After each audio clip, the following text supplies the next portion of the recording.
मुझे लोगों ने बताया था कि जो व्यक्ति गंभीर पाप करता है वो स्वर्ग नहीं जा सकता है।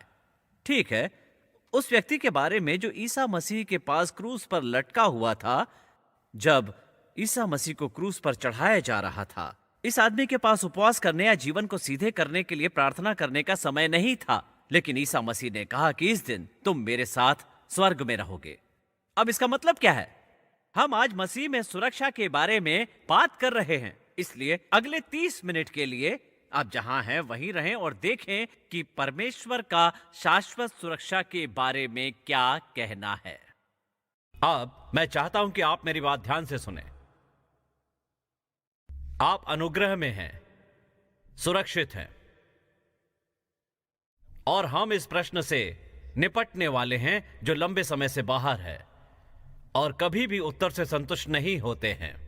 और मैं स्वयं भी उत्तर से संतुष्ट नहीं होता हूं, और परमेश्वर की आत्मा ने मुझे चुनौती दी है ऐसा काम करूं जो इस विषय के साथ समझदारी से पेश आए,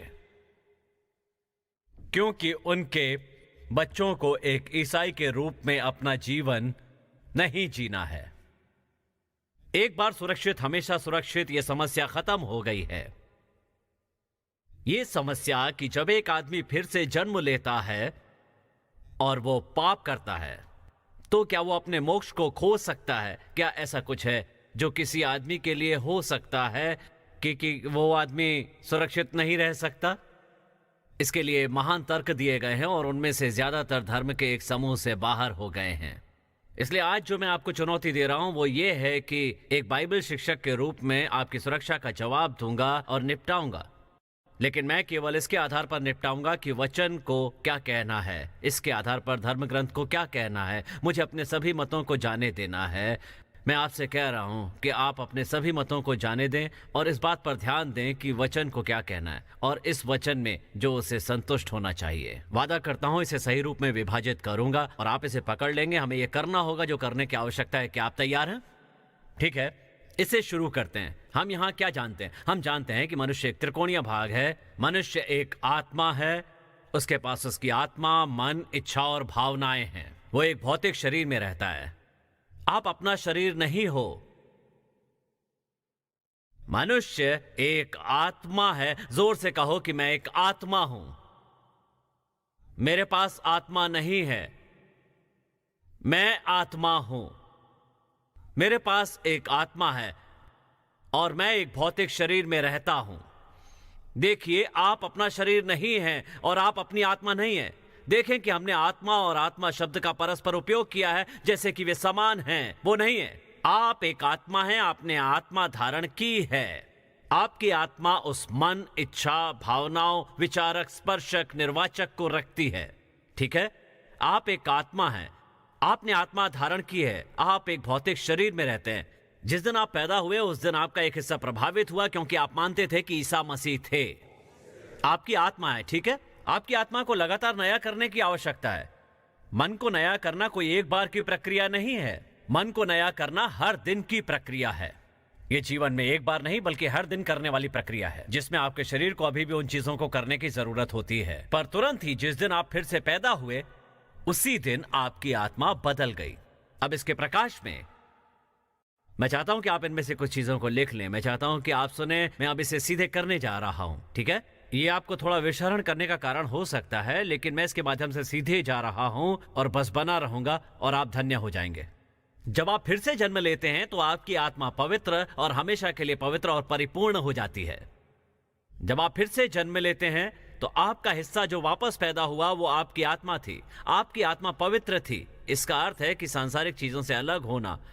आपकी आत्मा पवित्र थी और आपकी आत्मा उस दिन को पूर्ण कर चुकी थी जिस दिन आपका फिर से जन्म हुआ था, और यह हमेशा के लिए चली गई थी। इब्रानिया में बाइबल यह स्पष्ट करती है कि जब आप फिर से जन्म लेते हैं तो आपकी आत्मा को पवित्र आत्मा के साथ बंद किया जाता है, और इसका अर्थ होता है कि ये सभी अच्छे को अंदर और सभी बुरे को बाहर रखता है।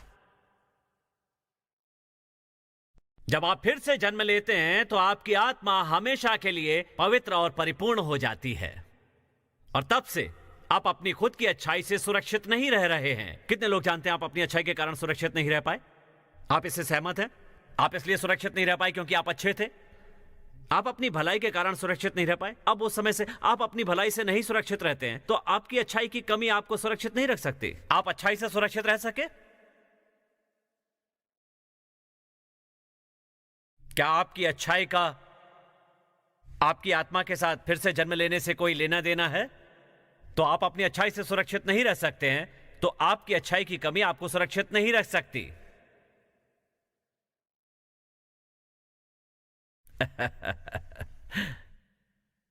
यदि आप प्रभु ईसा मसीह में विश्वास स्वीकार करते हैं तो आप फिर से जन्म लेते हैं। किसी को फिर से जन्म कैसे मिलता है? मैं ईसा मसीह में यकीन रखता हूं, दिल में विश्वास है और मुंह से स्वीकार करता हूं, और मैं फिर से जन्म लेता हूं। फिर से जन्म लेने का यह कोई 5 घंटे का कबूलनामा नहीं है।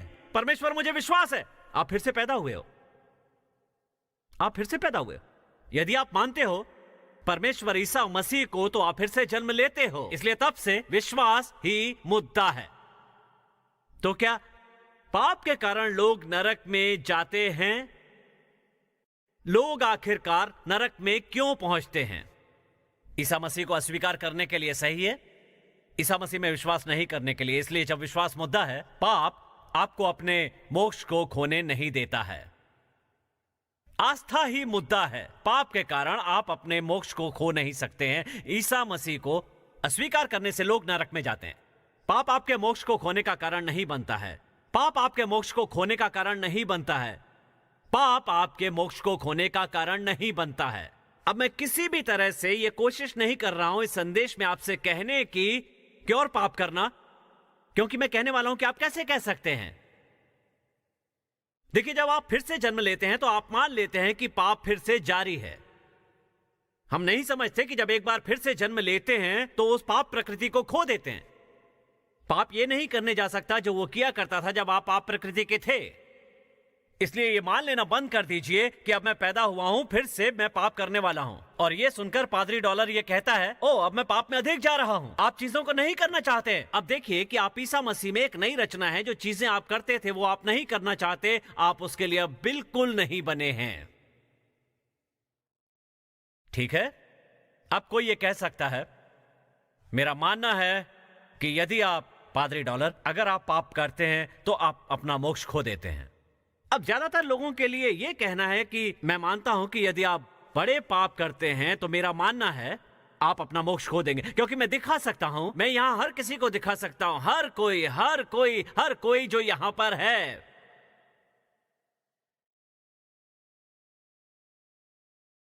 वही करता है जो आपने कहा था, उससे आप अपना मोक्ष खो देंगे। मुझे विश्वास है भाई डॉलर को पाप करते हैं तो आप मोक्ष खो देंगे। आप मुझे नहीं बता सकते कि किस व्यक्ति ने गंभीर पाप किया है। आप मुझे बिल्कुल नहीं बता सकते कि वो व्यक्ति स्वर्ग में जाने वाला है।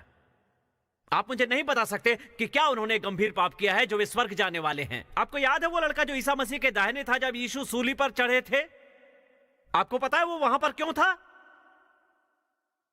वो एक गंभीर पाप था। वो लूट रहा था। और ईसा मसीह ने उससे कहा, तुम विश्वास करते हो? उसने कहा, मुझे विश्वास है। उसने कहा, आज का दिन तुम मेरे साथ जन्नत में हो। ठीक है, तो आप उसके बारे में आप क्या कहते हैं? लड़के के पास चर्च जाने का समय नहीं था, प्रार्थना करने का समय नहीं था, दंश मास का समय नहीं था, अच्छा होने के लिए भी समय नहीं था, उसके पास कुछ भी ठीक करने का समय नहीं था। और ईसा मसीह ने कहा कि सिर्फ तुमने मुझ पर विश्वास रखा, इसलिए आज के दिन तुम मेरे साथ जन्नत में हो। नहीं भाई डॉलर, यहां कोई रास्ता नहीं है कि आप मुझे बता सकते हैं कि यदि आपने एक गंभीर पाप किया है तो आप अभी भी स्वर्ग जा सकते हो। ठीक है, अब कुछ चीजों पर नजर डालते हैं। याकूब 4:17। आइए उस कथन के बारे में यहां कुछ बातों पर विचार करें। कथन कहता है, मुझे विश्वास है यदि आप पाप करते हैं तो अपना मोक्ष खो देंगे। यदि आप एक गंभीर पाप करते हैं तो आप अपना मोक्ष खो देते हैं। अब याकूब 4:17 क्या कहता है? चलो एक बार जोर से पढ़ते हैं। याकूब 4:17 कहता है, इसलिए जो अच्छा करना जानता है और नहीं करता है तो वो पाप है। उसके अनुसार जब आप जानते हैं अच्छा करना है और उसे नहीं करते हैं तो वो पाप है। आप में से कितनों के सामने ये स्थिति आई है? ये सबके बारे में यहां है ना? ठीक है, तो अब हम रोमियो 14:23 को देखते हैं। रोमियो 14 का चरण 23। तो चलो ध्यान से देखते हैं कि रोमियो 14 के 23वें चरण में वो क्या कहता है। वो कहता है, जो संदेह करके खाता है वो दंड के योग्य हो चुका है, क्योंकि वो निश्चय धारणा से नहीं खाता, और जो कुछ विश्वास से नहीं है वो पाप है। इसका मतलब जब आपको संदेह है वो विश्वास से नहीं है। इसका मतलब कि जब आप डरते हैं तो विश्वास नहीं है। आप जो कुछ भी करते हैं उसके बारे में पूरे आश्वस्त नहीं है तो विश्वास नहीं है। आप में से कितने कितने लोगों ने ऐसा किया है? आपके सामने कभी ऐसी समस्या आई है? आगे बढ़िए, अपना हाथ ऊपर उठाइए। देखिए, मैंने अपना हाथ उठा रखा है। तो ऐसे समय जब आपको पूरा भरोसा नहीं था, ऐसा हुआ जब आपने चीजों पर संदेह किया था। कई बार ऐसा भी हुआ जब आप डर में काम कर रहे थे, घबराहट के डर से, परमेश्वर लगातार नहीं आने वाले थे, किसी बिल का भुगतान नहीं होगा, ये डर था। ऐसे समय में आपको विश्वास नहीं था और बाइबल कहता है ये पाप है। इसके साथ समस्या यह है कि जो आदमी ये बयान करता है कि मैंने अभी बनाया है उसे बड़ा और छोटा पाप होने के आधार पर जो कुछ भी है सबको वर्गीकृत करना पड़ेगा। मैं जो कह रहा हूं उसे सुनिए। अब मैं जो बड़े पाप माने जाते हैं उसके लिए प्रतिबद्ध नहीं हूं, लेकिन आपकी तरह मैंने भगवान के कानून को तोड़ा है।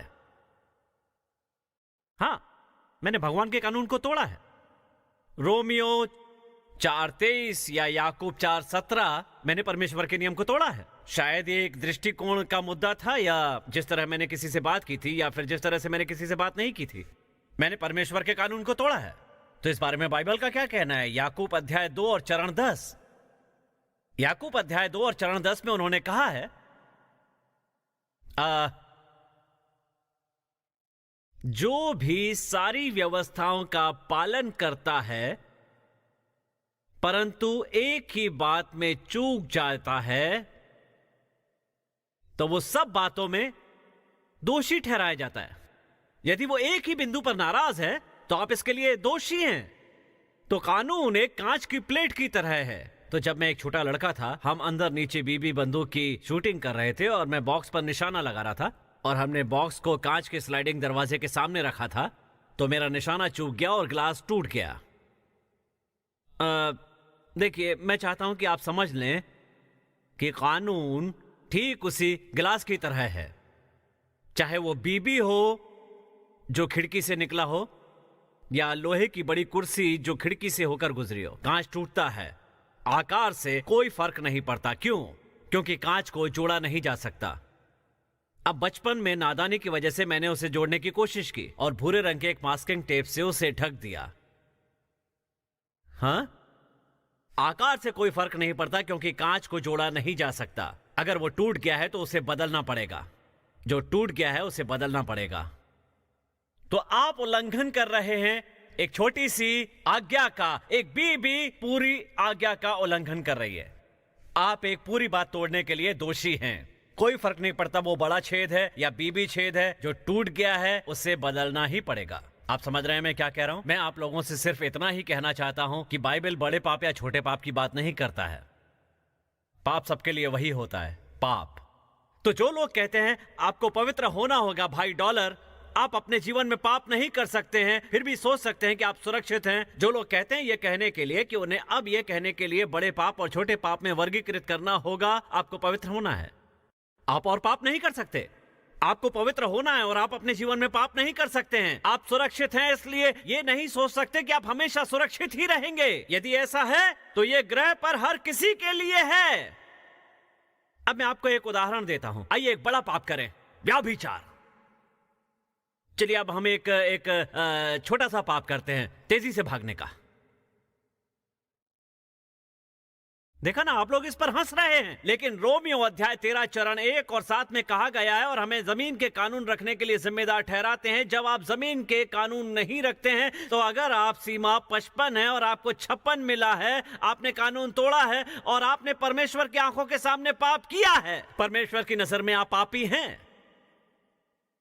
तो फिर से जन्म लेने वाले आस्तिक ने अगर व्यभिचार किया है और मरने से पहले कबूल किया है तो वो सीधे नरक में जाता है। ये हर विश्वासी पे लागू होता है। ठीक वैसे ही जैसे 55 की गति वाले क्षेत्र में आप 56 की गति से जाते हैं, क्योंकि स्वर्ग में हर पाप सिर्फ पाप है। अब अगर ये सच होता तो कोई भी स्वर्ग में नहीं जा पाता। क्यों? क्योंकि हम सभी कमजोर आते हैं और कई अलग अलग तरीकों से असफल होते हैं। कृपया उस पर गौर करें। हम सभी कमजोर आते हैं और अलग अलग तरीकों से असफल होते हैं। आप पूरी चीज में आत्मधार्मिकता देखते हैं। हम सभी कमजोर आते हैं और असफल होते हैं। हर कोई, हम सभी कमजोर आते हैं और अलग अलग तरीकों से असफल होते हैं। लेकिन क्योंकि आप बड़े 10 का उल्लंघन नहीं करते हैं, इसलिए आप किसी और की आलोचना करना चाहते हैं। हाँ, मैं 56 साल का हो गया, लेकिन कम से कम मैंने ऐसा नहीं किया। आप एक बदतर स्थिति में, आप स्वधर्मी हैं। क्योंकि आत्मधार्मिकता खुद को ऊपर उठाना चाहती है, जो कोई और करता है। और हम सभी देवियों और सज्जनों, हम सभी कमजोर आते हैं और कई अलग अलग तरीकों से आते हैं, कई अलग अलग तरीकों से। मैं सभी तरीकों के बारे में नहीं जानता, लेकिन कई तरीके हैं। इसलिए पाप अलग अलग स्तरों पर मत डालो। बाइबल ऐसा नहीं करती है, वो शास्त्र सम्मत नहीं है। पाप समान स्तर पर है। पाप सिर्फ पाप है। अब यदि आप अपने पाप से, मोक्ष से दूर हो सकते हैं, तो स्वर्ग का एकमात्र तरीका फिर से जन्म लेने के बाद तुरंत मरना है। यदि पाप से आपको मोक्ष नहीं मिलेगा, तो चर्च में होने की क्या आवश्यकता है? जब आप यहां पर आते हैं और जन्म लेते हैं और फिर से हम आपको ऊपर ले जाते हैं, सलाहकारों के साथ प्रार्थना करते हैं, फिर से जन्म पाते हैं, तो एकमात्र तरीका गारंटी दे सकता है कि आप स्वर्ग जाने वाले हैं, यदि आप पाप के कारण अपना मोक्ष खो देते हैं। जैसे आप जन्म लेते हैं, फिर से हमारे दिमाग को उड़ा देते हैं, तो आपको जीवित ऊपर जाना चाहिए और मृत होकर वापस आना चाहिए। केवल यही एक गारंटी है कि आप स्वर्ग में पहुंच सकते हैं। यदि पाप आपके मोक्ष को खोने का कारण है, तो यही एकमात्र तरीका है जिसकी हम गारंटी दे सकते हैं। क्या आप इसे देख रहे हैं? मोक्ष, देवियों और सज्जनों, पूरी तरह से ईसा मसीह पर अपना विश्वास रखने पर निर्भर करता है। क्या यह सत्य नहीं है? ईसा मसीह में अपना विश्वास रखना और जन्म लेना फिर से, आपके पाप आपके परमेश्वर के साथ रिश्ते को प्रभावित नहीं करते। ये अन्य लोगों के साथ आपके रिश्ते को प्रभावित करेगा, पर परमेश्वर के साथ रिश्ता प्रभावित नहीं होगा। आपने सुना मैंने क्या कहा? देखिए, यदि आप पाप करने का निर्णय लेते हैं, तो ये परमेश्वर के साथ आपकी धार्मिकता को उजागर नहीं करेगा। यदि आप पाप करने का निर्णय लेते हैं, तो इस बात से परमेश्वर आपको प्यार नहीं करेगा, लेकिन वो आपके जीवन को उजागर करेगा, और इससे इन रिश्तों पर दबाव पैदा होगा। रिश्तों पर दबाव होगा। यही बाइबल है, और धर्म ही कारण था कि आप अभी जो मैं कह रहा हूं उसके साथ संघर्ष कर रहे हैं। वो स्वीकार नहीं करता है, और इसीलिए अब मैं ऐसे स्थान पर जाने वाला हूं जहां पर कि पहले कोई भी व्यक्ति नहीं गया है। मसीह में आपके विश्वास के आधार पर आपके साथ परमेश्वर की संगति, वो तुम्हारे साथ संगति करता है। इसलिए नहीं कि आप अच्छे हो, इसलिए नहीं कि आप उसके लायक हो, इसलिए नहीं कि आप वो सब हो। उसने केवल हमारे साथ हमारे मसीह में विश्वास के आधार पर संगति की है, इसके सिवा कुछ नहीं। ईसा मसीह को तस्वीर से बाहर निकाले, हमें कुछ नहीं मिला। अब फिर से लोग ये मान लेते हैं कि जब हम सुरक्षित हो जाते हैं तो पाप एक मुद्दा बन जाता है, तो हम उसके बारे में अपने सवाल पूछते रहते हैं। लेकिन पाप के बारे में क्या, और उसके बारे में क्या कि आप अपने मोक्ष को खो सकते हैं? हम नहीं समझ रहे हैं कि बाइबल क्या कहती है। द्वितीय कुरिन्थियों अध्याय 5 और 17 को देखें। अब मैं समझाने जा रहा हूं, और मैं बार बार कहता रहूंगा क्योंकि मैं आपसे प्यार करता हूं, पर आप देखें कि द्वितीय कुरिन्थियों 5:17 में क्या कहता है। पर वहां जाने से पहले रोमियो 6:1 पर जाइए। अब ठीक है, अब इस जगह पर हर किसी को यह सोचना चाहिए, अच्छा भाई डॉलर, जो आप कह रहे हैं उसके आधार पर मैं पाप करता रहूंगा क्योंकि मैं अनुग्रह के अधीन हूं। तो अगर आप ये प्रश्न नहीं पूछ रहे हैं, आपने मुझसे ये प्रश्न नहीं पूछा, तो जब से मैं अनुग्रह के विषय के बारे में सेवा दे रहा हूं, मैं इसे गलत सिखा रहा हूं, क्योंकि हर किसी को प्रश्न पूछना चाहिए। रोमियो के अध्याय 6 में यह सवाल पूछा गया था, सो हम क्या कहें? क्या हम पाप करते रह सकते हैं कि अनुग्रह बहुत हो? मैं आपको बता रहा हूं कि आप पाप के लिए अपने मोक्ष को नहीं खोएंगे। और यहाँ कई लोग होंगे जिनके मन में यह होगा कि मैं आगे बढ़ूं और पाप करूं क्योंकि मैं पाप के लिए मोक्ष नहीं खोने जा रहा हूं। नहीं नहीं नहीं नहीं नहीं नहीं नहीं, ये मुद्दा बिल्कुल नहीं है। लेकिन लोग यही सुनते हैं।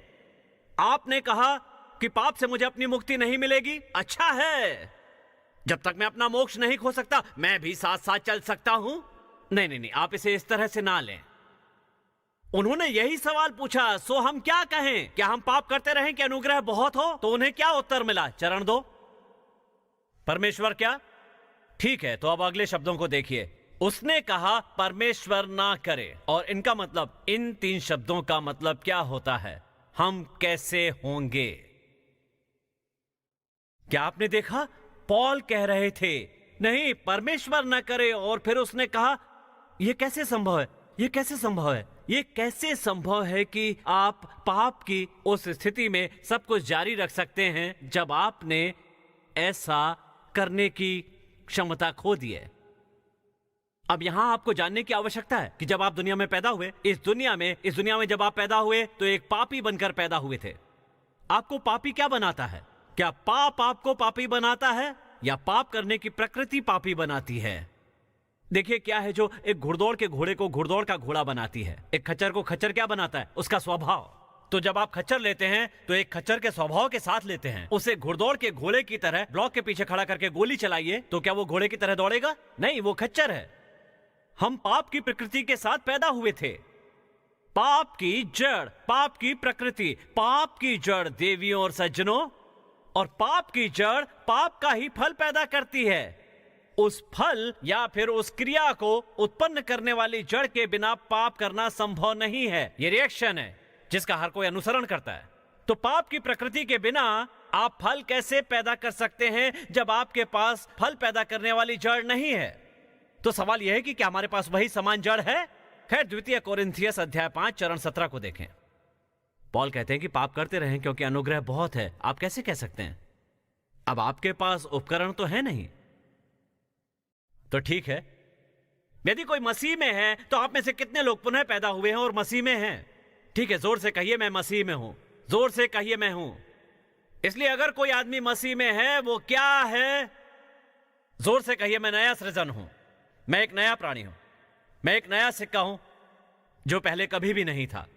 असल में आप एक आत्मा हो, इसलिए नए आप हो। आत्मा को गहरा करना होगा, सही का? तो आप एक नई रचना है। और पुरानी चीजों का क्या हुआ? पुरानी चीजों ने क्या किया? पुरानी चीजों का निधन हो गया। मैंने सुना किसी ने चिल्लाकर कहा कि वे मर चुके हैं। अगर वो सब नए हो चुके हैं तो उनका क्या हुआ जो पुराने थे? ठीक है, तो देखते हैं क्या हुआ। जब आप पैदा हुए तो आप पाप प्रकृति के साथ पैदा हुए थे। पाप प्रकृति की जड़ पाप का फल पैदा कर सकती है। जब आप फिर से जन्म लेते हैं तो उस पुरानी पाप की जड़ को हटा दिया गया, मार दिया गया, और इसे नए निर्माण जड़ के साथ बदल दिया गया। अब जब आपके पास नई निर्माण जड़ है तो आप कैसे पाप जारी रख सकते हैं जब आपके पास पाप उत्पन्न करने वाली जड़ ही नहीं है? अब आपके पास आत्मा का मूल है जो अब आत्मा के फल का उत्पादन करेगा। तो पॉल ने कहा कि यह कैसे संभव है जब आपके पास पाप रखने के लिए उपकरण ही नहीं है? आपके पास नई रचना है जो आपकी शाखा पर आत्मा का फल लाती है। अब आपकी सोच है, हाँ मैं सुरक्षित हूं, लेकिन मैं अभी भी हूं। आपने अभी अभी कहा कि मैं अभी भी पाप कर रहा हूं, तो क्या हुआ? हमें एक मुद्दा मिल गया है, इसे मांस कहा जाता है। यीशु के आने तक यह मांस साथ रहने वाला है। आप एक स्वतंत्र नैतिक अभिकर्ता हैं। आप या तो अपनी नई सृजन जड़ को आत्मा के फल का उत्पादन करने की अनुमति दे रहे हैं, या आप अपनी सोच में वापस जा सकते हैं कि यह कैसे हुआ करता था। लेकिन यहां मैं आपसे वादा करता हूं, जब आप सुरक्षित होने से पहले फिर से पैदा हो गए हैं, आपने आनंद लिया, पार्टी की, सब कुछ किया, ठीक है? आपने आनंद लिया, लेकिन आप सुरक्षित हैं? नहीं सुरक्षित होंगे तो ये सब नहीं कर पाएंगे। क्यों? क्योंकि वही व्यक्ति अब यहां मौजूद नहीं है। पाप के लिए आप बिल्कुल नहीं बने हैं। पुरानी प्रकृति पाप के लिए बनी थी, नई प्रकृति मसीह ने बनाई है। हालेलुया। इससे कोई फर्क नहीं पड़ता कि आप नई प्रकृति के साथ क्या करते हैं, यह अच्छा नहीं लगता। यह हमेशा एक विरोधाभास होने वाला है, क्योंकि आप मांस के आधार पर जो कर रहे हैं वो आपकी नई जड़ से मेल नहीं खाता है, और हर समय संघर्ष होने वाला है। किसी को गाली देना नई जड़ के कारण आपको परेशान करने वाला है। एक मूर्ख कार्य करें, ये नई जड़ के कारण आपको परेशान करेगा। किसी को धोखा देने की कोशिश कीजिए, नहीं कर पाएंगे नई जड़ों के कारण। आप इसे कर सकते हैं लेकिन परेशान हो जाएंगे, क्योंकि इससे आपको अधिक प्रशंसा नहीं है जो एक साथ आती है।